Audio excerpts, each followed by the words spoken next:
Estamos começando mais uma resenha semanal do Praticadamente.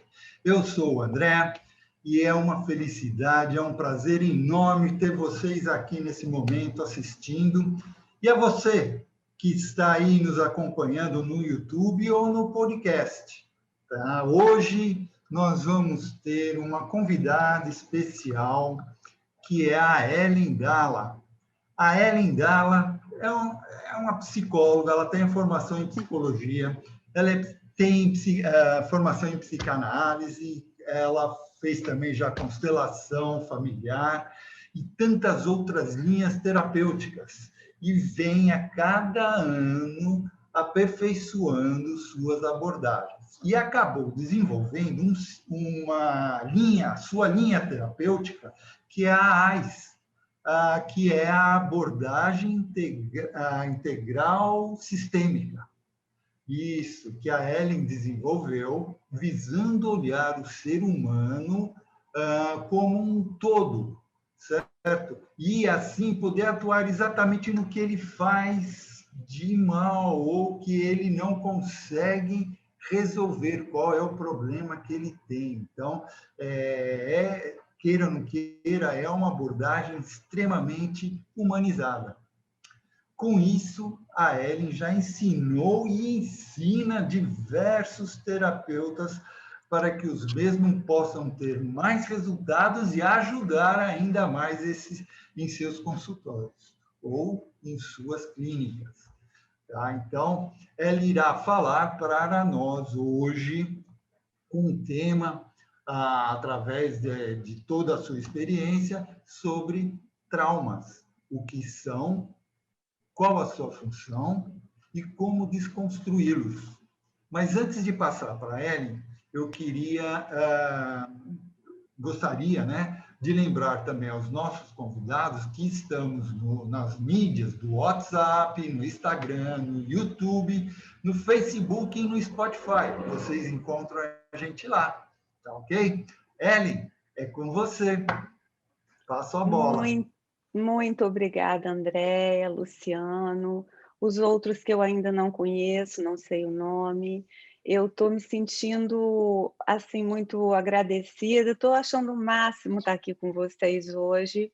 Um grupo, posso dizer jovem em relação a mim, né? Mas um grupo muito sedento de informação.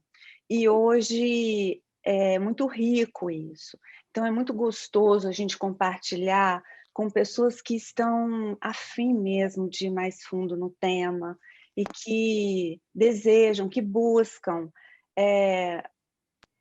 Quando a gente desenvolve algo, a nossa maior alegria é realmente poder compartilhar isso e levar isso, né, para que as pessoas conheçam. Então, acho que vai ser uma delícia, estou à disposição de vocês, tá? Eu não sei como funciona perguntas aqui no grupo de vocês, mas para mim, eu gostaria que vocês ficassem bastante à vontade, tá? De me interromper em qualquer momento, se for o caso, Ok, ou eu vou pode estar aqui. coordenar. Se caso tiver perguntas, eu estou aqui, eu ajudo, eu vejo aqui Tá. no chat e passo para você também, tá ok? Tá ótimo, Andréia. Você pode me interromper a qualquer momento, não tem nenhum problema, tá? Nosso assunto hoje, basicamente, é trauma, e a gente precisa entender, né, o assunto com uma amplitude maior, porque, afinal de contas, o que é trauma, qualquer criança sabe, que é algo que traumatizou, que feriu, machucou de alguma forma, né, bateu. Então, qualquer criança que você perguntar vai dizer: "Ah, isso aqui bateu, machucou, doeu".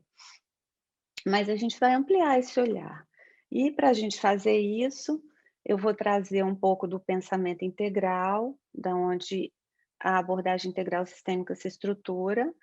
Ela sempre, tudo que a gente faz é através da fonte, que é a empresa que a gente estabeleceu, e ela tem um slogan que a fonte tem sede de quem tem sede, e é muito legal estar aqui com pessoas que realmente têm sede, né, de conhecer, de saber, E por isso que é importante estar aqui. O André já me apresentou, então eu tenho meus meninos, meus filhos, e tenho também uma gatinha, moro em Vitória, no Espírito Santo. Eu faço pós-graduação em sexualidade humana e a abordagem integral sistêmica, ela surge do pensamento integral, do pensamento da psicologia integral. Então, por isso que se chama abordagem integral. E é sistêmica porque ela agrega um sistema de técnicas que nos ajudam na prática clínica. Então, ela é muito assim objetiva, né? Ela é muito funcional. Fiz muitas formações em hipnoterapia, hipnose clínica e tal, e eu escrevo também, colaboro para o site O Segredo, então às vezes vocês podem ver lá algum texto e tal, e ver meu nome, é porque eu colaboro para lá. Se por acaso meu áudio estiver baixo, vocês me avisem, tá?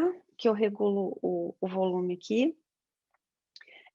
Hoje, a gente tem o DSM-5, que é o Diagnostic and Statistical Manual, tal, é um nome em inglês, de diagnóstico mental, que ele é o nosso guia aqui no Brasil, né? É o guia aonde tem descrito todos os transtornos, síndromes, patologias. Então, aqui é onde se concentra a nossa regra. Ele já está na 5ª versão, o DSM-5 surge em 2013, e esse manual de diagnóstico, né, e estatísticas dos transtornos mentais, ele está na 5ª edição, e ele é baseado na Associação Americana de Psiquiatria.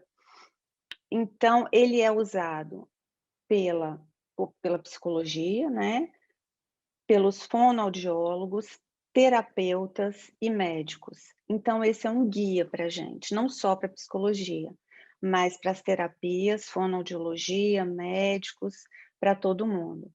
Então, isso é muito interessante saber, porque a gente precisa estar norteado pelas regras aqui do nosso país, e não pelo senso comum. Então, é muito importante a gente, para elevar realmente a nossa atuação, a gente saber entender aonde que a gente está pisando. Hoje, a gente tem no senso comum, assim, muitas definições de trauma, mas na descrição do DSM-5, a gente tem dizendo que os eventos traumáticos, eles só são considerados realmente traumáticos quando acontece, assim, um combate militar, uma agressão muito violenta, tipo ataque sexual, ataque físico, assalto à mão armada, roubo, sequestro, tomado como refém, um ataque terrorista, tortura, encarceramento, então, desastres naturais, né?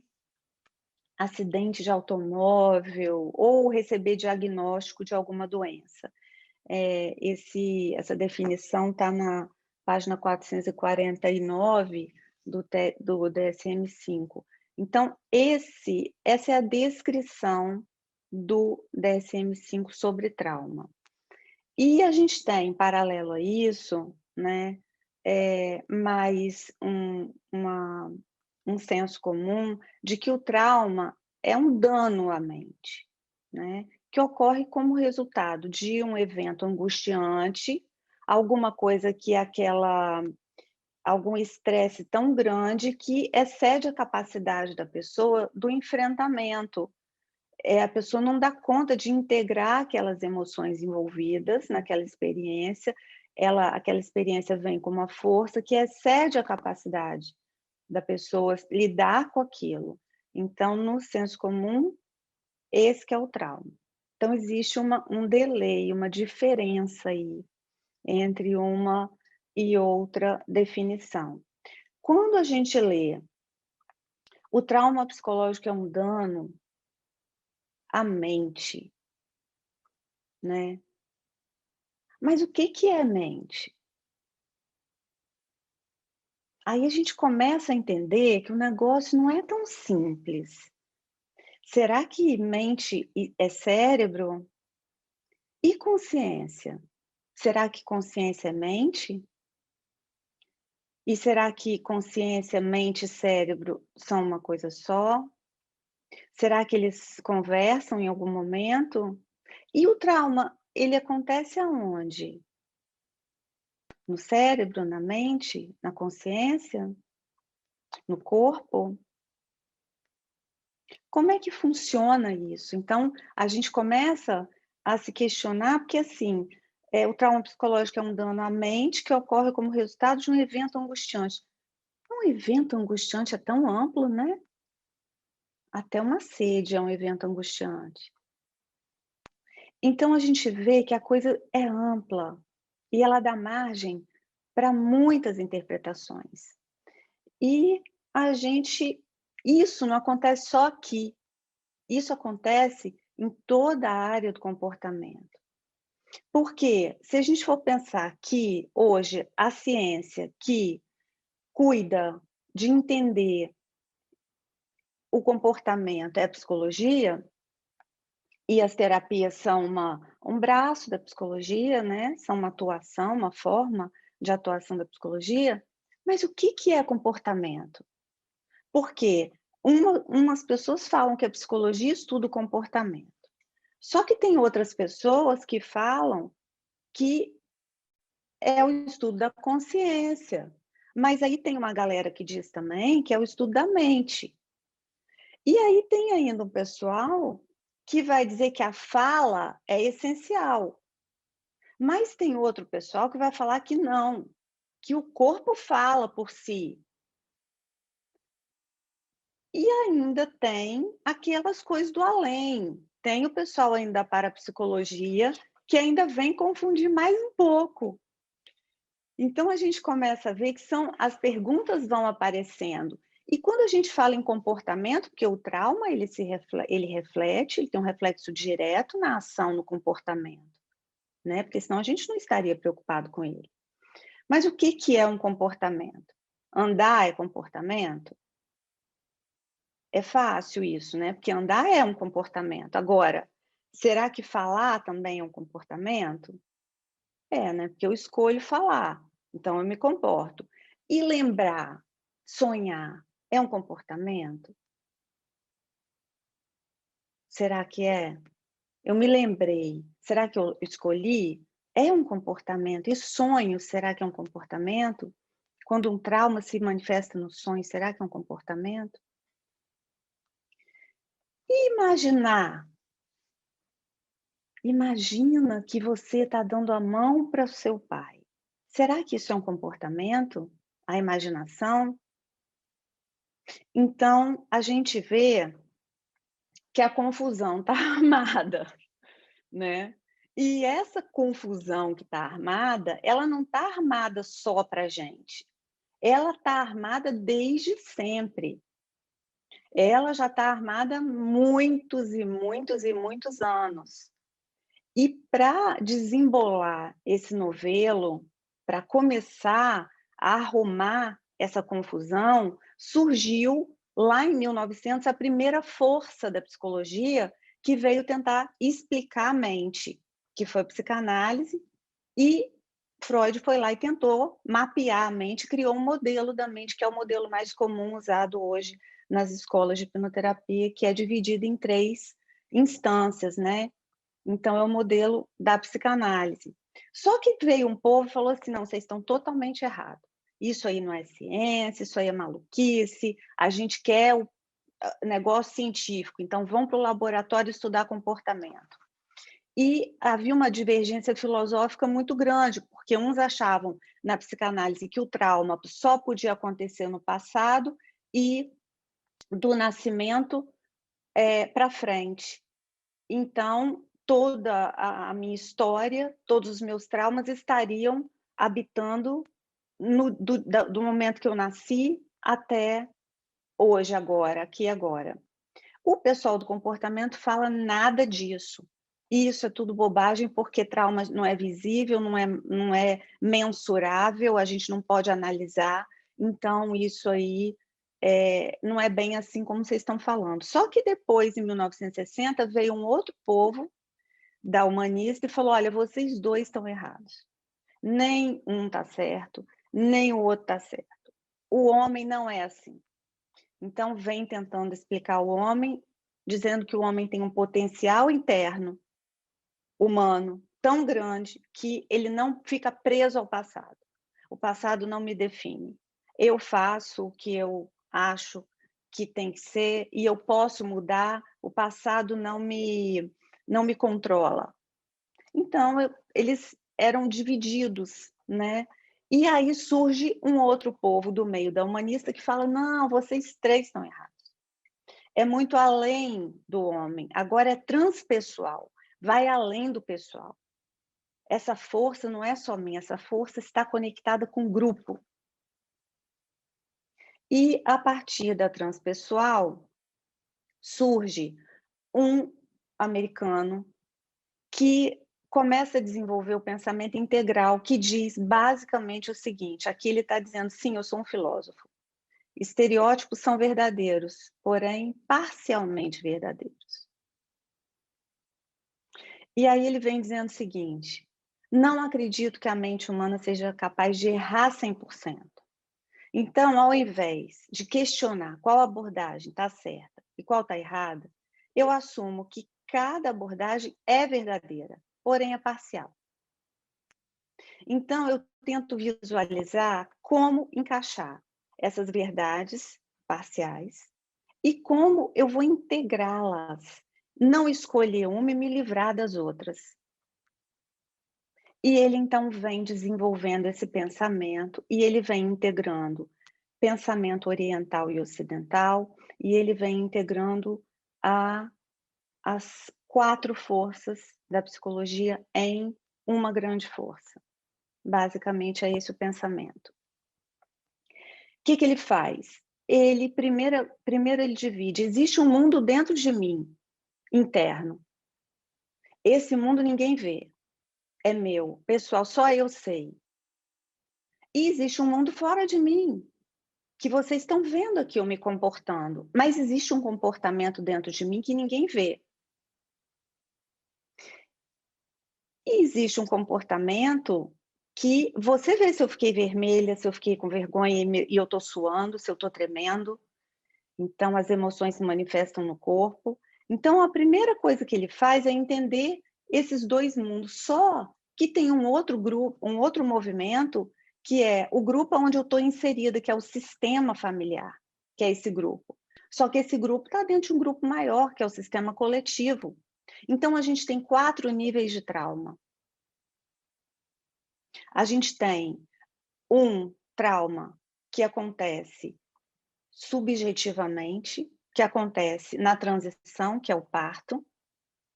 A gente tem um trauma que acontece na nossa rede neural primária, que se desenvolve nos primeiros 15 dias de gestação, sendo que a nossa rede neural secundária, ela se desenvolve baseada nessa primária. Então, ela já tem um nível de informação. Essa rede neural primária, ela tem como base o que a mãe sente. E ela tem, no meu mundo subjetivo da minha consciência, eu trago os traumas transgeracionais, quer dizer, os traumas que vieram nas gerações passadas. E isso independe de você acreditar em vidas passadas ou não, porque é pelo DNA. Então, aquilo que não está manifesto, os mecanismos epigenéticos é que portam essas informações. São 3 mecanismos epigenéticos que trazem toda essa informação como potencialidade que pode ser ativada ou não, dependendo do ambiente, da vivência que você tem na vida. Então, eu tenho, no meu mundo interno, eu tenho esses 3 tipos de trauma. Porém, eu tenho o trauma que acontece na estruturação do meu ego, que é a minha personalidade, que é quem eu acho que eu sou, que eu penso que eu sou. Né? Eu penso que eu sou Ellen Dalla, eu penso que eu Então, eu tenho essa estrutura psicológica que também carrega marcas. Ela foi marcada por experiências. E eu tenho um nível de trauma que ele acontece por duas maneiras, ele tem duas vias, intensidade e frequência. Então, um trauma ele pode acontecer no meu mundo externo por uma situação que aconteça numa intensidade muito grande, que eu não dei conta de lidar com aquilo, ou ele pode acontecer também por causa da repetição de uma coisa pequena e muito chata que alguém faz e você chega uma hora que você surta com aquilo e aquilo te marca para a vida inteira. Não tem nada grande, eu me lembro quando eu era pequena, eu sou a mais nova da geração, a família italiana é grande, tem aquele monte de primo, e os meus primos tinham mania de, sabe fazer o quê? Passar por mim e fazer assim, ó, me dar um tapa na testa. Gente, isso não é coisa para traumatizar ninguém, né? Mas porque eram muitos primos, e aquilo me irritava, porque era só na minha que eles batiam, porque eu era menor, então eu não podia fazer nada. E aí chego eu para fazer uma formação numa escola de hipnoterapia e tinha um negócio de bater na testa. Ah, mas vocês não têm noção de uma pessoa com raiva. Falei, não, na minha testa ninguém bate. Quando eu era pequena, eu não podia fazer nada. Mas agora, ninguém bate na minha testa. Quer dizer, olha que maluquice, né? Porque o que tem mais, gente? Não é nada invasivo, mas para mim era. Quer dizer, isso é um trauma. Por quê? Por frequência, não por intensidade. Não foi um caminhão que me atropelou na testa, foi uma coisa, um evento repetido por muito tempo e que foi acumulando aquele volume, aquela densidade de raiva. Então, a gente tem essas duas vias, né, no comportamento. E são as crenças que a gente vai também acumulando. Ela, por exemplo, eu não posso fazer nada, ele é mais velho do que eu, então ele pode fazer isso comigo e eu não posso fazer nada. Eu tenho que ficar aqui porque eu quero que eu dependo que eles me levem para sair, que eles me levem para passear, então eu tenho que ficar quietinha. Só que a gente tem um nível de trauma que é uma informação transferida pela epigenética, que são as histórias, as memórias que os nossos antepassados experimentaram. Então, essas informações, elas é que nos levam a repetir por conta de uma fidelidade intergeracional, que é a compulsão à repetição. A gente tem também um nível de trauma que acontece no coletivo. Por exemplo, Torres Gêmeas. Alguém se lembra o que estava fazendo no dia 11 de setembro de 2000? Quem lembra? Levanta a mão. Andréia lembra. Quem se lembra? O que está... Gente, olha que loucura. Você não lembra, às vezes, nem o aniversário da sua tia que você mais gosta. Então, existem níveis de trauma. Por exemplo, alguém lembra o que estava fazendo quando o Ayrton Senna bateu com o carro? Lembra? Eu lembro direitinho. Eu estava amamentando meu filho mais velho e estava vendo a corrida. Aquilo, para mim, aquela música, Deus que me livre tocar aquela música dele. Não tem a menor condição, porque eu não sei lidar com aquilo. Então, a gente vê que tem muitos componentes, né? Não é uma coisa assim muito, muito simples. Só que com o desenvolvimento desses estudos, a neurobiologia começou a identificar que como é que esses pássaros voam? Quem é que avisa para o pássaro que ele tem que virar? Porque eles viram todos juntos. Como é que pode acontecer essa comunicação tão rápida e tão precisa? Para todo mundo virar para o mesmo lado. E aí todo mundo vira para o outro lado. Como é que funciona isso? Então, o Rupert Sheldrake começou a pesquisar esses campos de informação. Então, os campos de percepção, eles formam o campo morfogenético, que é nada mais, nada menos do que um campo de informação. E esses campos, eles têm as raízes no cérebro, que é a parte física da nossa estrutura psicológica. E eles são afetados pelos padrões de atividade do nosso cérebro. Só que eles se projetam para fora, são os nossos neurônios espelho. E eles nos ligam ao mundo que a gente percebe. Então, há uma comunicação não verbal por meio desse campo de informações que é o campo morfogenético. E essa informação se propaga por causa da ressonância mórfica. Essa informação, então, ela ressoa, por isso que ela se propaga. Baseado nisso, a psicologia transpessoal começou a desenvolver, então, a teoria dos sistemas. E essa teoria defende que os modelos estruturais, eles se auto-organizam. Então, o campo morfogenético, ou esse campo de informações herdadas, ele é um dos principais responsáveis pela construção do nosso paradigma. O que é o nosso paradigma? Como a gente interpreta a realidade. E é a partir dessas informações que a gente, então, vai desenvolver a nossa personalidade. Então, quer dizer que eu tenho um banco de dados. Isso significa que eu trago em mim um banco de dados pessoal, que é a minha vivência, a minha experiência. Eu trago um banco de dados, que é o campo de informações do meu sistema familiar, e eu trago um banco de dados referente ao sistema coletivo, mundial, planetário, humano, evolutivo. Então, eu tenho esses 3 níveis de informação. Então, o trauma, quando ele não é enfrentado, ele causa um impacto na genética. Por exemplo, um trauma que ele não foi resolvido, ele cria uma espécie de curto-circuito neural. E esse impacto, ele fica guardado no DNA.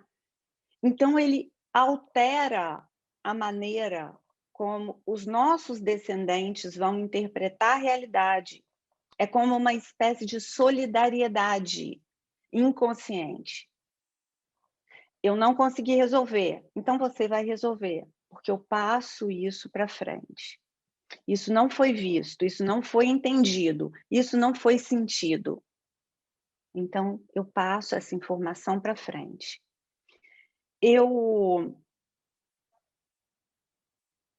Esse é o trauma transgeracional. O trauma transgeracional, ele é um impacto, ele é uma transferência emocional, física, social, por exemplo, quem viveu guerras, né? E a pessoa, então, ela passa para as novas gerações aquele comportamento aprendido, que são as histórias, as memórias. Então, por causa dos mecanismos epigenéticos, é lógico que esses mecanismos não determinam, porque eles não são manifestos como o nosso fenotipo, que é cor de cabelo, cor de olho, mas eles estão ali como uma informação que pode ser ativada ou não, dependendo da experiência que se experimenta no ambiente. Ele pode se ficar guardadinho ou ele pode emergir. Essa fidelidade intergeracional é uma grande força que a IES tem de trabalhar nessa linha de contato com questões traumáticas transgeracionais. Então, no centro dessa teoria, ela vai entender o diferente grau de como que a gente reage emocionalmente, né? E o foco disso é lógico que é o sistema familiar, porque é onde a gente desenvolve o nosso primeiro modelo de relacionamento. Então, a gente vai reproduzir pela vida esse modelo. Por isso que o foco é no sistema familiar. Por que isso? Para que a gente não seja engolido pelas dinâmicas inconscientes, que já são previsíveis, se a gente souber trabalhar com elas, né? O que acontece quando a gente tem esses bancos de dados? Isso define como a gente interpreta a realidade. Porque a realidade a gente sabe que ela é relativa, né? Uma pessoa, por exemplo, que mora no Polo Norte, ela vê mais tons de branco do que eu e você. Em compensação, eu e você, a gente enxerga mais tons de verde, porque aqui a gente tem mais contato com floresta. Isso daí porque simplesmente a gente desenvolveu essa percepção. E a realidade, principalmente a gente que trabalha com hipnose, sabe que ela é totalmente uma interpretação. Então, a gente vamos mostrar para vocês aqui mais ou menos. Será que vocês conseguem ver? Vamos entender como é que a gente interpreta a realidade. Vocês estão vendo aqui esse disco prateado? Vocês estão enxergando ele aqui? Bem, eu posso interromper aqui isso? Vocês querem talvez colocar aqui como destaque para enxergar melhor? Ou como é que a gente interpreta a realidade? A gente interpreta a realidade baseado nos nossos sentidos, né? O que acontece? A gente tem a visão, a gente tem a audição, a gente tem o tato, a gente tem o olfato e a gente tem o paladar, tá? Então, vamos imaginar que esse aqui são os nossos 5 sentidos, tá? Eles estão bem aqui. Desses 5 sentidos, a visão é o que capta o maior número de dados. Ela é responsável, acho que por 80% desses dados. Então, a realidade, ela é um monte de dados. Talvez ela seja aquele 010101, né? Da base de dados de computação. O que esses sentidos são? Eles são antenas, eles são captadores, eles pegam esses dados e eles, então, transformam esses dados em informação.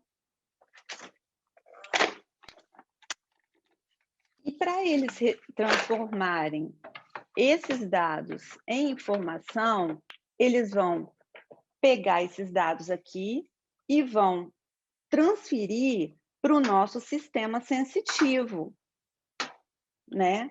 Do nosso cérebro. A gente tem um sistema sensitivo, eles captam, transferem para os nossos neurônios sensitivos, e esses neurônios sensitivos, eles vão... Imagina que isso aqui é o nosso cérebro, tá? Esse disco. Vocês estão vendo pela metade, mas tem a outra metade ali. Então, eles captaram os dados, passaram para o nosso sistema sensitivo, e esse sistema sensitivo vai transformar isso em informação, porque dados não significa nada. Você pode ter muitos dados, mas você não tem uma informação.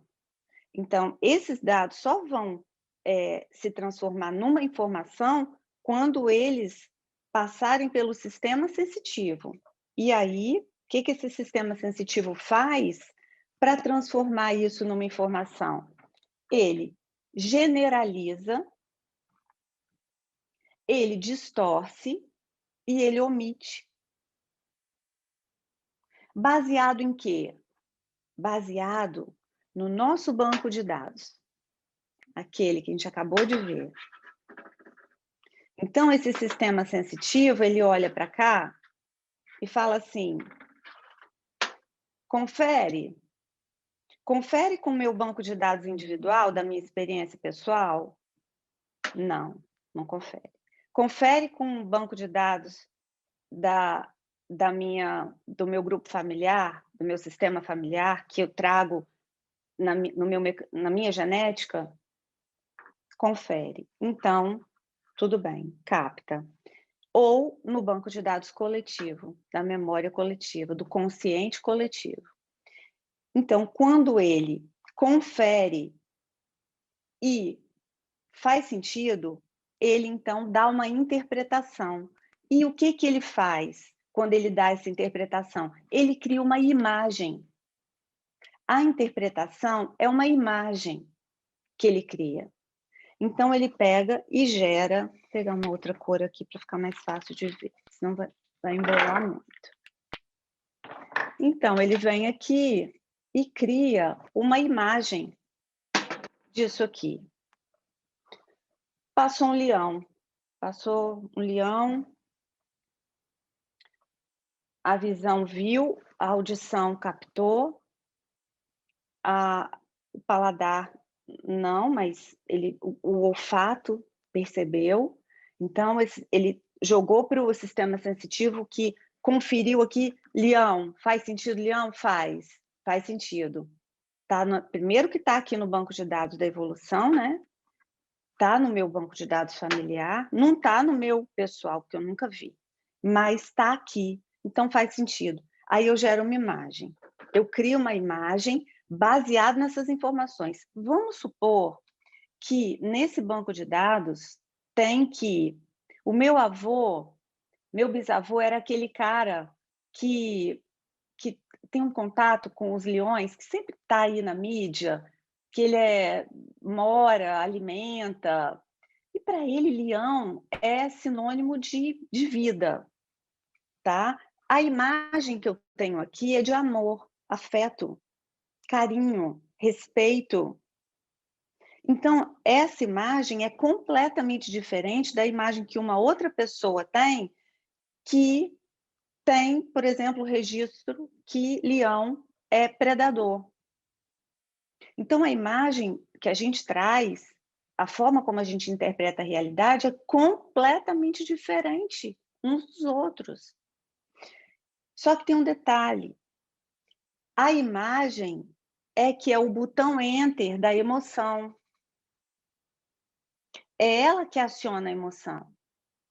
Então, se eu vou no cinema e assisto um filme de leão, eu choro de amor porque eu lembro do meu avô. Mas tem o outro que vai e chora de desespero, não aguenta ver o filme, porque ele tem pânico, fobia de leão. Então, é isso daqui que comanda isso daqui.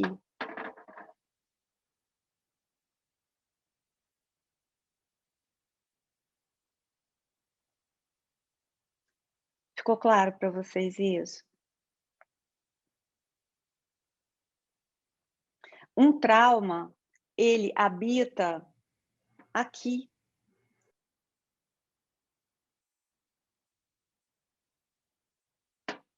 Porque a minha emoção, ela é o motor do meu carro. Ela é um motor. A nossa emoção é o que nos faz viver. Sem emoção, lobotomia. Você você é um robô, você é um zumbi. Você vive, mas você não age. Porque você não tem raiva, você não tem medo, você não tem alegria. Então, a nossa emoção é o que nos move. Quanto mais emoção, mais vida. Ellen, Pode falar. o Ed ele está perguntando qual é a relação desse modelo com o modelo de Atkinson, memórias de curto e longo prazo, no que tange o reter informações. Tá. Até agora, nadinha. Sabe por quê? Vou explicar por quê. A gente ainda não chegou na nossa memória. A nossa memória ela é um arquivo que está no nosso físico, nas partes do nosso cérebro que são ativadas ali. Só que a gente está falando de um registro que está no nosso inconsciente. E o nosso inconsciente aquilo que não tem um lugar em nós. Não está, por exemplo, no lobo frontal, ou não está no nosso hipocampo, né, porque no caso do hipocampo que vai gerenciar essas memórias.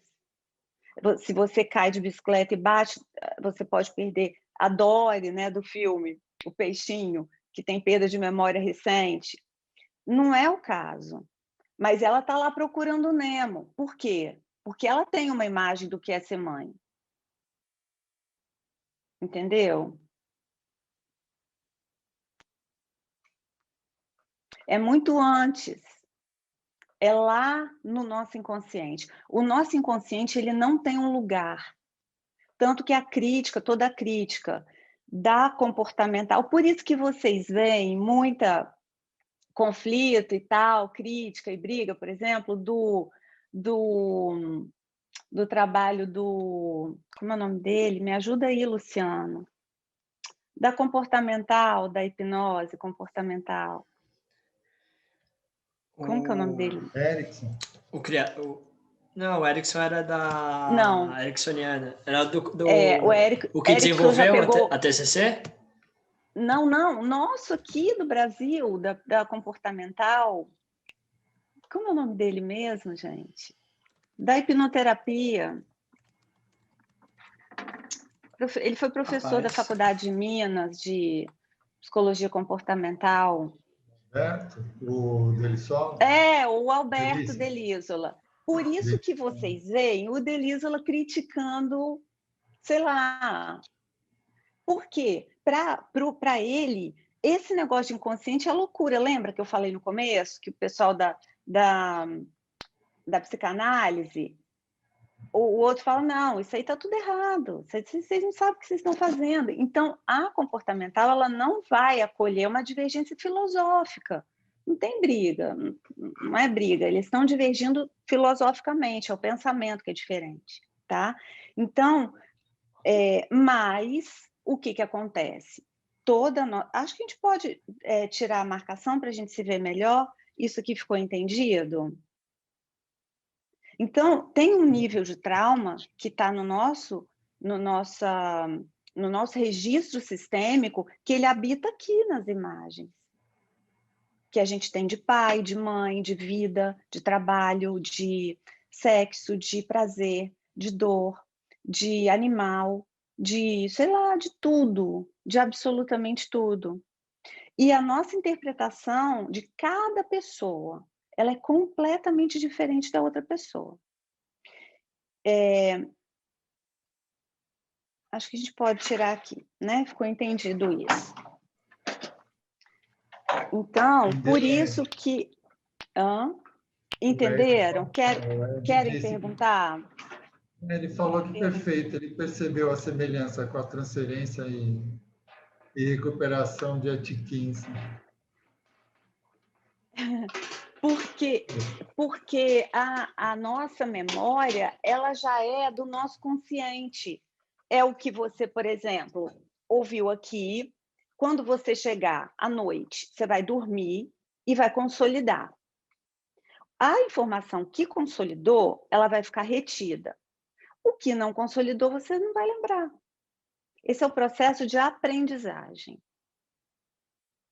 Por isso, eu sempre falo que a terapia, ela começa na cadeira, no consultório, mas ela acontece na cama, no travesseiro.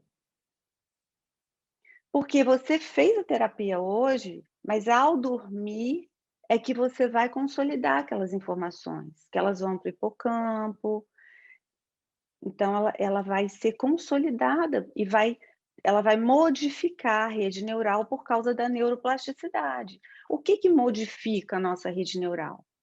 Informação. É por causa da informação que a nossa rede neural vai se modificando, se reestruturando, vai construindo novos caminhos neurais. É por causa da aprendizagem, tá? Mas a gente está falando de algo que vem antes disso. Acho que a gente pode tirar a marcação também aqui para poder ver todo mundo. Deixa eu ver, galeria. Aí, agora eu estou vendo vocês igual. Deixa eu voltar aqui com compartilhamento. Entenderam isso? Ficou claro isso? Tudo que você fala de aprendizagem e memória, a gente está falando de consciente. Esse assunto aqui do tabuleiro, que isso aqui é tabuleiro, tá, gente? Eu falei um disco, mas é mentira. Isso aqui é um tabuleiro de pizza. Tudo que a gente viu aqui, a gente está falando do inconsciente. A gente está falando de imagens internas que eu trago, que eu nem sei.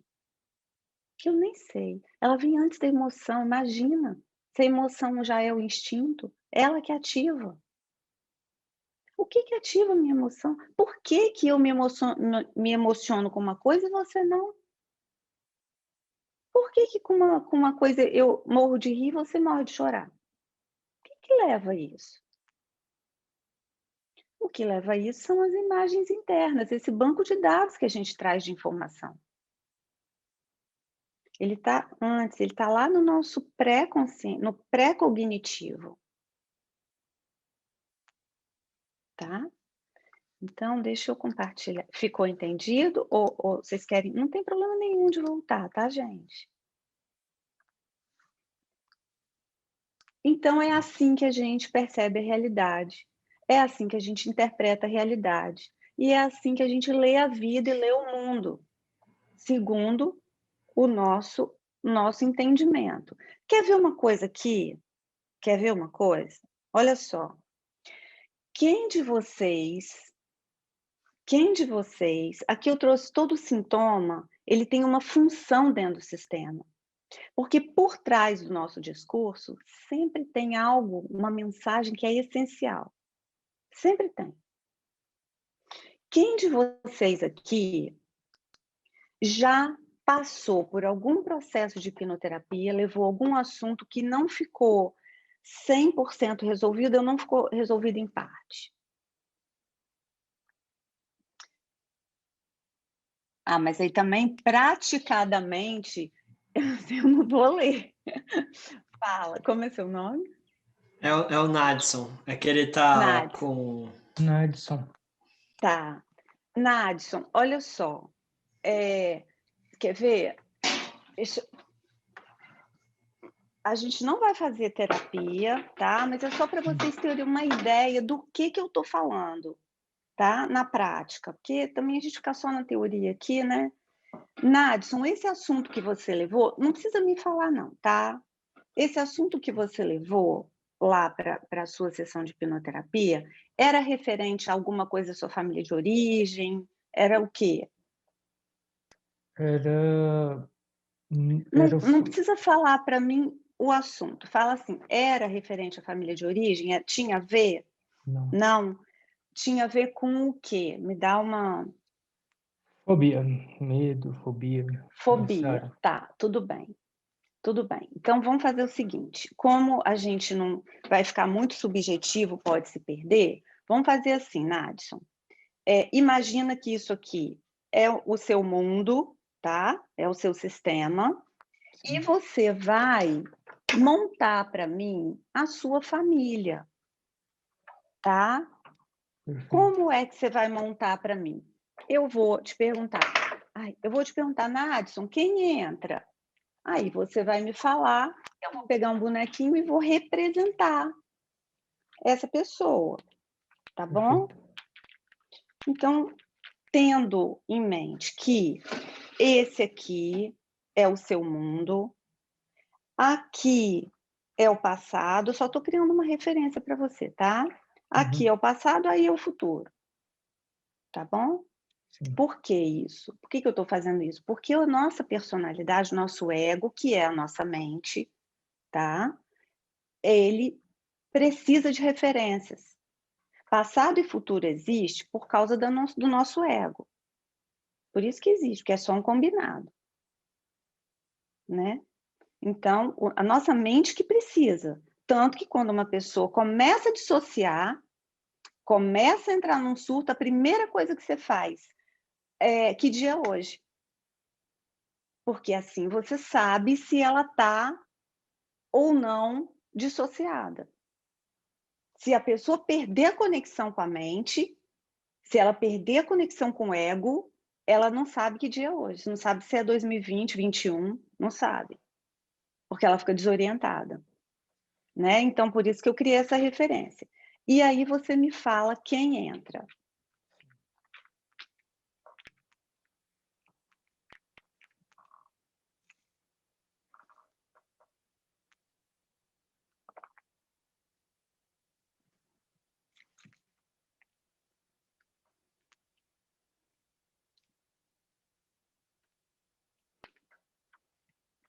Observem que o Nadson já está em transe.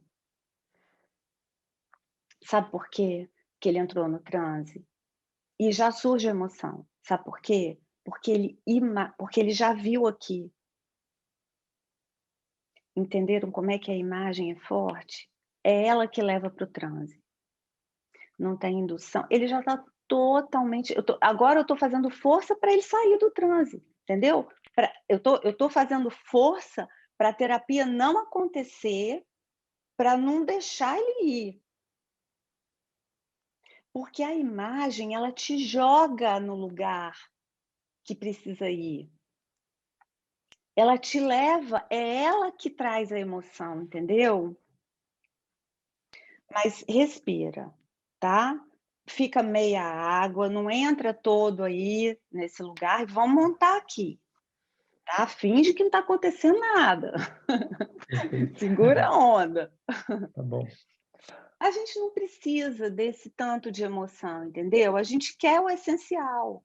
Eu falei, imagina que esse aqui é o seu mundo, é o seu sistema, o seu sistema familiar, tá? Tendo como referência que aqui é o passado e ali é o futuro. E aí eu pergunto, quem entra primeiro Ah, para a gente montar? deixa eu ver minha mãe. Tá. E a sua mãe, quando ela entra aqui, ela tá onde? Me posiciona, você que está guiando a minha mão, Uhum. tá? Tá no meio. Aqui. Uhum.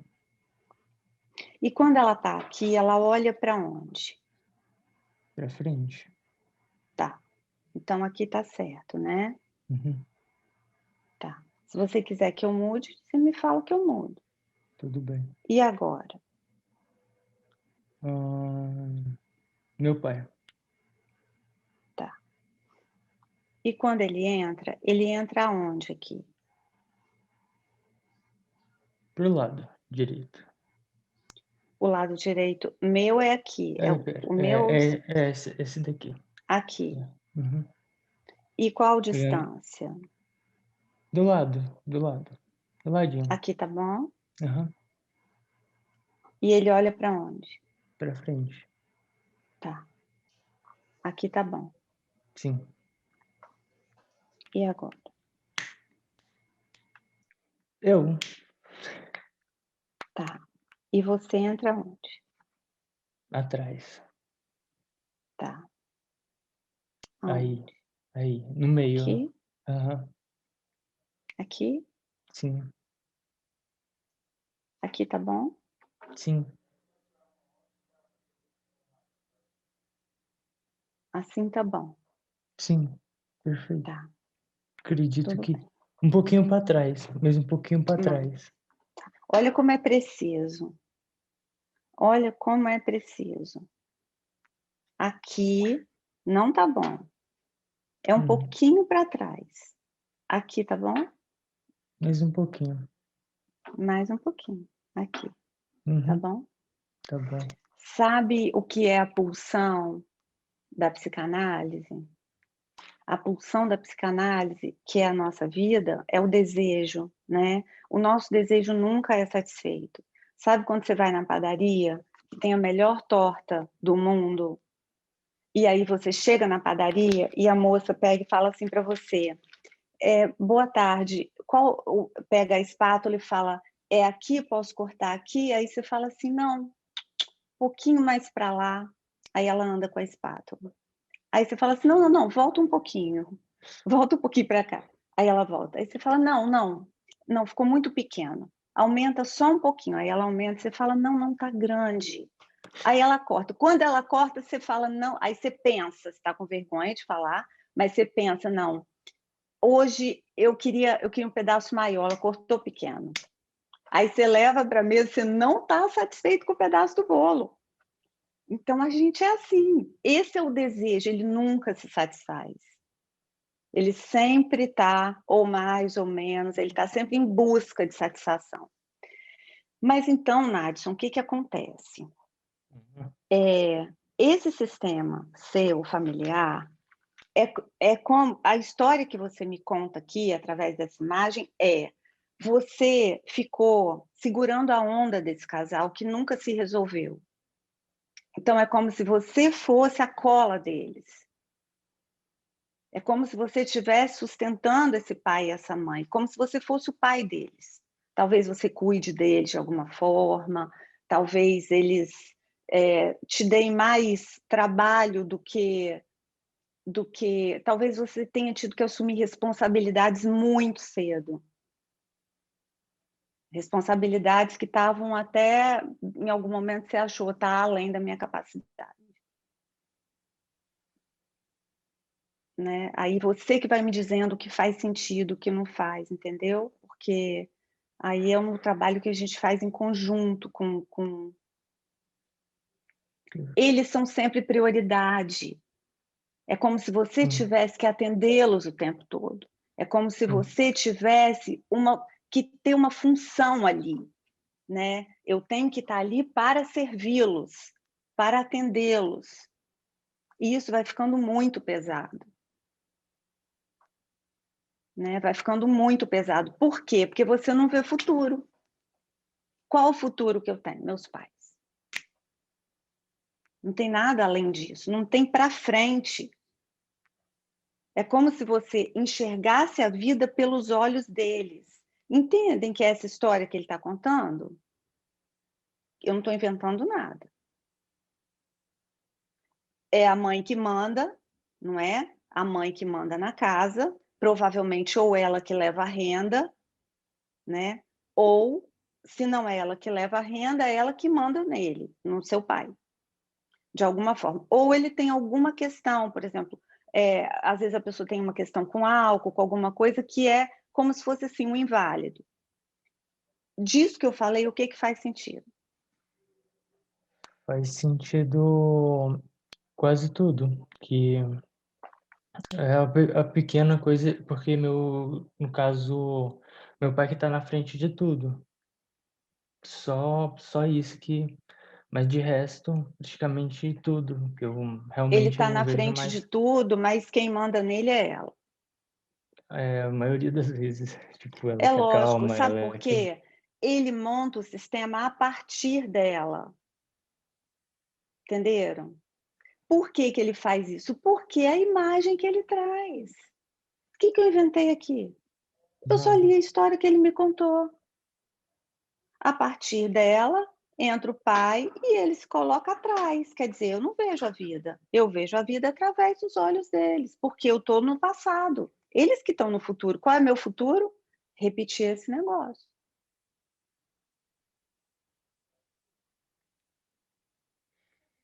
Aonde está o trauma?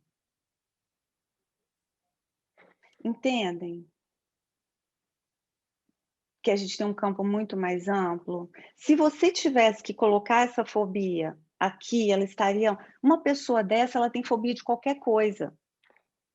De qualquer coisa, porque ela não está vendo a vida. Até eu. Não dava falta de ar aqui, não, e vocês?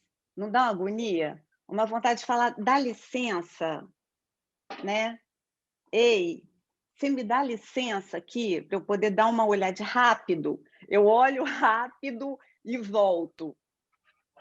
Entende? Olha que agonia esse negócio. Então, Nadson, o que você vai fazer agora?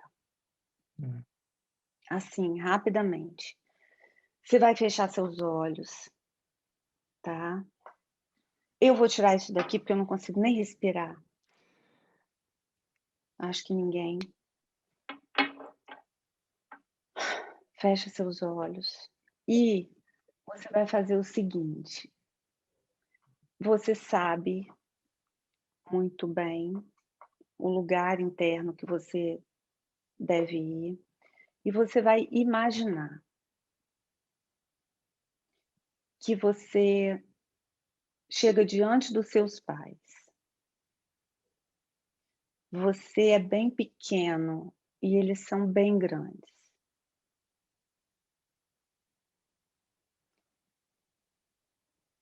E quando você olha para eles, você pega na mão deles, pega na mão da sua mãe, pega na mão do seu pai, e você diz para eles assim: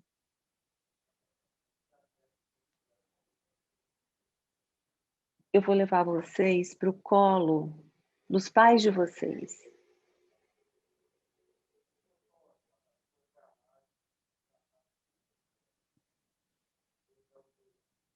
Porque a partir de agora, quem vai cuidar de vocês são os pais de vocês.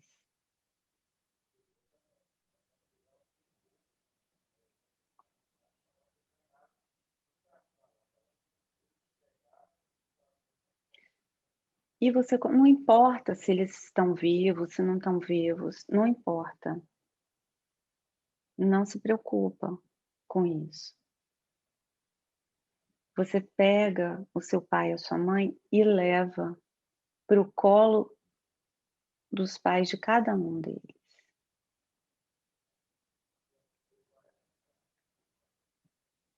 E deita eles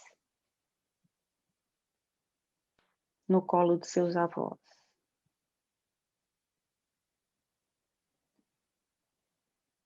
E olha para os seus avós e diz muito obrigada. Porque por meio de vocês e do papai e da mamãe eu recebi a vida.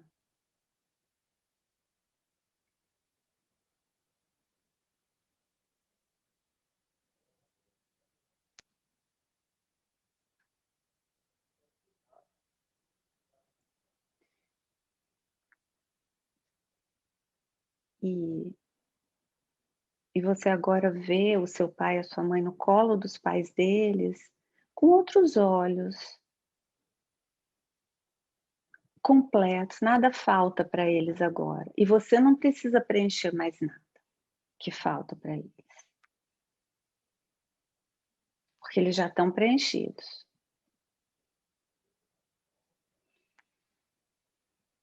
E você diz assim: e porque eu recebi a vida, a partir de agora eu olho para ela.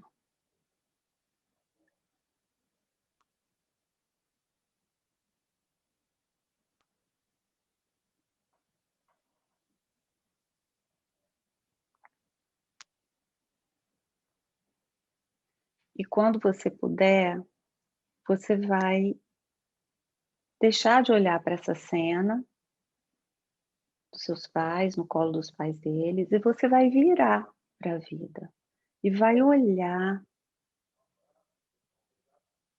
E quando você vira, Nádia, você deixa muita coisa para trás. Fica pelo caminho. Porque quando você se vira, tem tanta coisa bonita, tem tanta beleza, tem tanta coisa para você conquistar, tem tanta liberdade.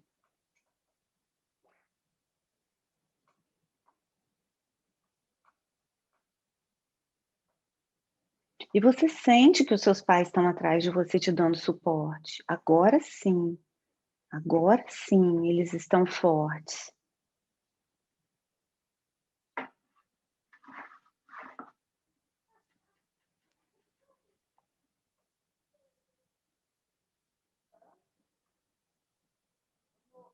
E você começa a observar cada detalhe da vida. O que você quer fazer, as pessoas que você quer encontrar, trabalho que você quer realizar. Você vê sua vida profissional. sua vida afetiva, como você quer se vestir, como você sonha, como você se vê. Talvez aí nessa vida não caiba, sabe? Tipo assim, criança quando chupa chupeta, ela não vai para a faculdade chupeta, né? Ninguém vai. É uma fase que passou. Talvez nessa vida aí que você olha, você não vai caber mais um monte de coisa também. E você simplesmente deixa aí.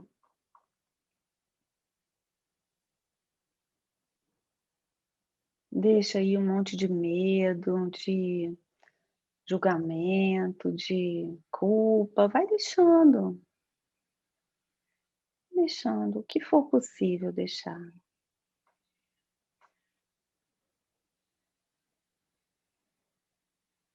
Quando você sentir que isso daí ficou leve, tá? Ficou leve, tá tudo no mesmo lugar, sabe? Mas tá leve, tá bem leve, gostoso.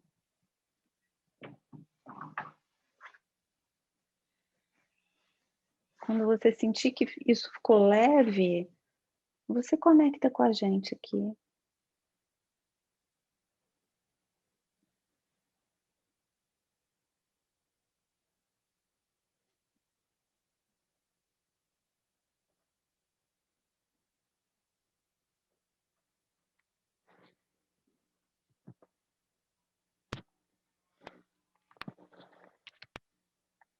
Como que você sente quando você olha para cá?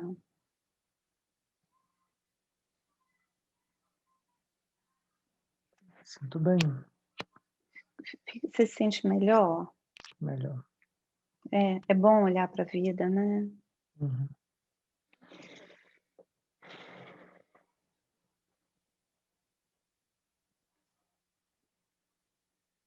Respira um pouquinho aí, olhando para essa vida, pelos seus próprios olhos.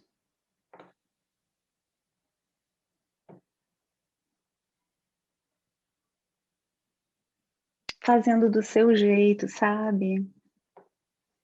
Você tem esse direito de fazer do seu jeito. É um pouco o nosso desafio de fazer do nosso jeito é passar por um caminho que a gente chama de má consciência, sabe? A má consciência é um caminho que a gente tem que cruzar quando a gente muda qualquer coisa. É como se alguma coisa nos acusasse, mas é só um caminho, é um percurso. Ali na frente, isso passa. A boa consciência é quando a gente obedece tudinho, repete tudo igualzinho, todo mundo aprova, bate palma, sabe? Eu estou no meu conforto, eu estou na boa consciência, eu sou bonzinho. Sou bonzinho, só que esse lugar de bonzinho não vai te levar a lugar nenhum. Em compensação, quando você se propõe a enfrentar esse lugar um pouco complicado, um pouco mais dolorido, você se posiciona.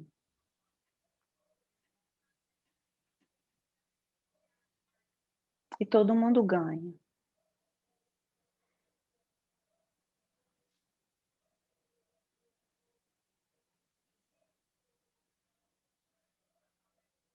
Tá bem? Muito Tá? Tá tudo bem? bem. Então, isso é trabalhar com as imagens, entendeu? A gente a gente deixa a nossa mente fazer o que ela sabe fazer, que é gerenciar as emoções, entendeu? A gente não precisa se preocupar, porque a nossa mente ela é uma super, hiper, mega máquina. Então, ela sabe melhor do que ninguém o que precisa fazer. O nível do transe é ela que sabe, a gente não sabe. Qual o nível do transe que ele foi? Não sei, não quero nem saber.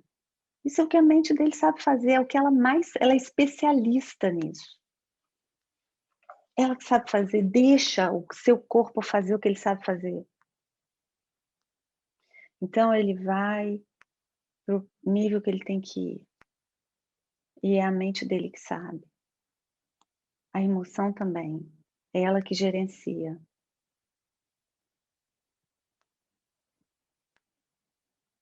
Tá tudo bem? Tá? Por que que ele ainda tá lá? Porque ele tá processando, entendeu? E ele vai ficar, ó, ele vai dormir, a terapia vai continuar no travesseiro. E é por isso que o processo aqui, ele é bem... amanhã, se quiser, Luciano, passa meu contato para ele, tá? Se precisar de alguma coisa, você fala comigo, tá bom? Não tem problema nenhum, não, tá? Então, assim, a beleza do processo é respeitar o tempo, porque para ele ir adiante, ele vai precisar de um tempo para acomodar isso. O que acontece no aprendizado? Gente, eu acho que já deu tempo, não é? Estamos Deu chegando tempo. lá. Se você quiser terminar de comentar o que você estava comentando, aí a gente finaliza. Fica tranquilo. Tá, vou só concluir o seguinte aqui. Como é que acontece o processo de aprendizagem? Porque terapia é aprendizagem, né? Como é que acontece? Eu recebo a informação.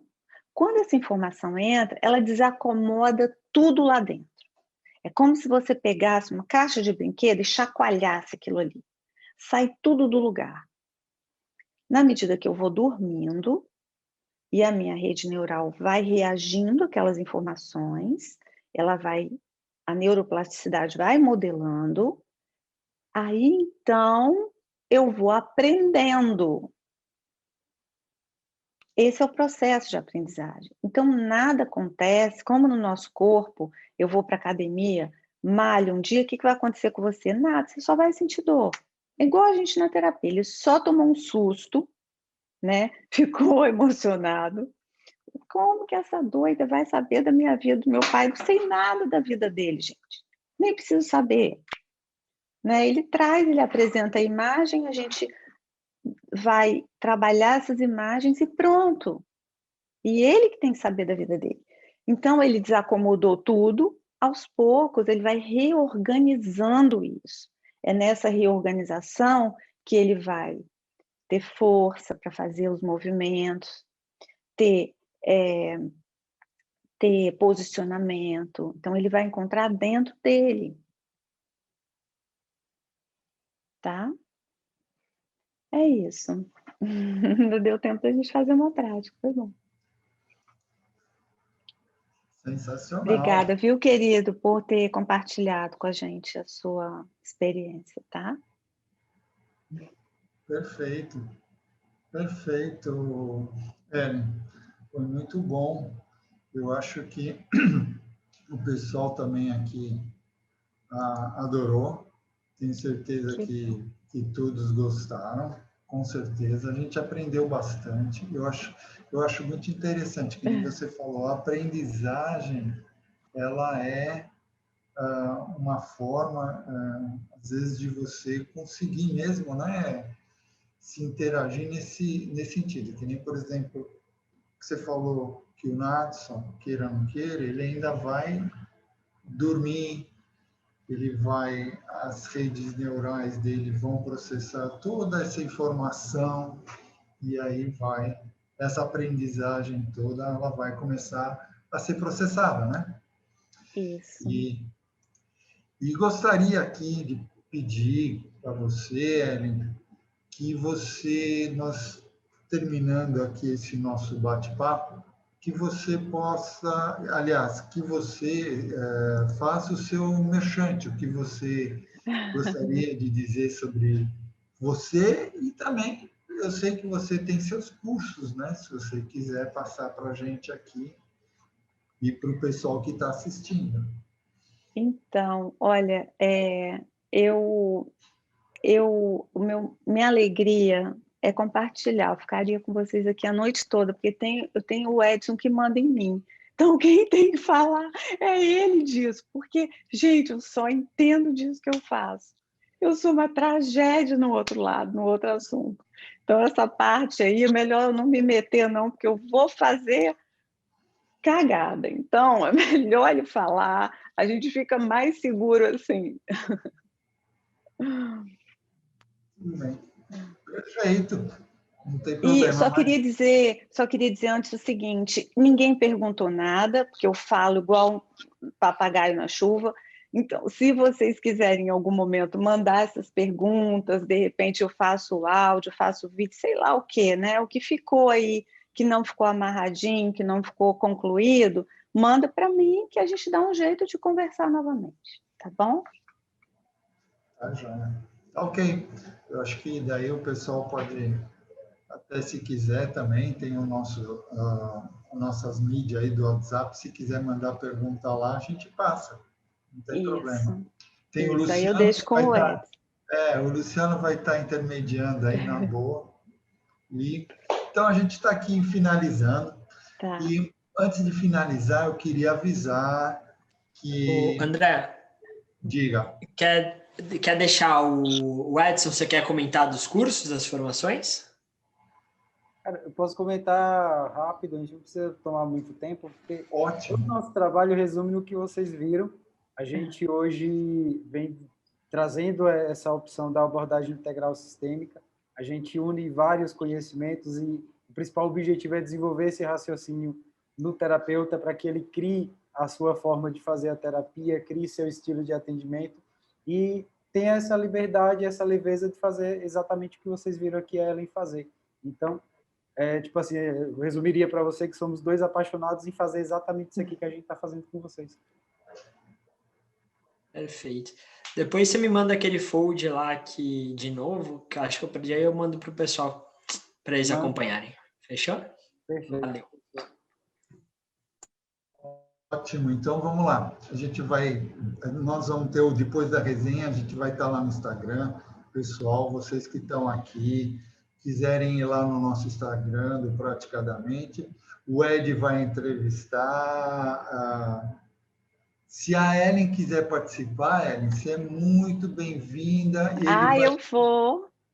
Vai passar lá no nosso Instagram. Vou sim. Ele te chama e a gente pode até fazer o Ed faz uma entrevista assim, rapidinho, é coisa de 10 a 15 minutos. Claro! Não, vou sim. Então, para vocês que estiverem aqui assistiram essa nossa resenha aí da Ellen, vão lá para o Instagram, para o nosso depois da resenha, o After. Tá? Para vocês que estiveram aqui participando, agradeço a todos vocês, tenho certeza que todos gostaram. E lembrando a todos também que entrem no nosso WhatsApp para receberem o comunicado de todas as nossas próximas resenhas que vamos ter por aí, tá? Então, a gente agradece aqui a Ellen Dalla e a todos os presentes. E para você também que está aí no podcast, escutando a gente, para você que está no YouTube assistindo a gente, dê o seu like e colabore para que o nosso canal cresça cada vez mais, a gente possa passar essa informação que foi passada por acá para mais pessoas cada vez mais, tá? E a gente se vê na nossa próxima resenha do Praticadamente. Até lá!